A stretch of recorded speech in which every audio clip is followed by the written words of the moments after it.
نسأل الله عز وجل أن يجعلنا وإياكم من أهلها. للجنة عدة أسماء، منها الجنة ودار السلام ودار المقامة ودار الحيوان وجنة عدن والفردوس، وكذلك المقام الأمين، وعددها كثير.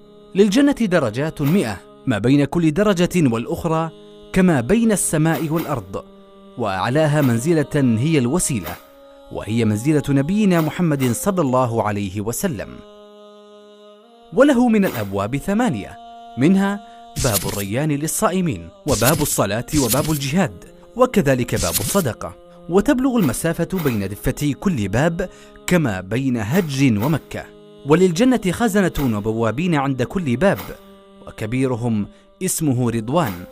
ومفتاح الجنة شهادة أن لا إله إلا الله. وأول من يقرع باب الجنة هو نبينا محمد صلى الله عليه وسلم. وتعد أمتنا أمة محمد عليه الصلاة والسلام هي أولى الأمم دخولا لها، وكذلك أكثرهم فيها. وتربة الجنة هو المسك الخالص، وفي الجنة جنابذ من اللؤلؤ، وفيها خياما من لؤلؤ مجوف.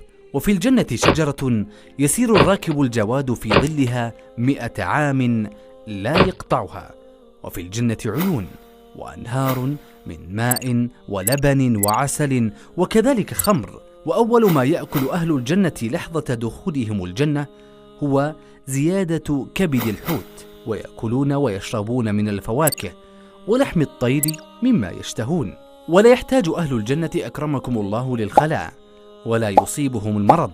ولكل امرئ في الجنة زوجة، وأهل الجنة يتزاورون فيها، ولهم سوق يأتونه كل جمعة. وأعظم نعيم أهل الجنة هو رؤية ربهم كما يرون القمر، لا يتزاحمون في رؤيته.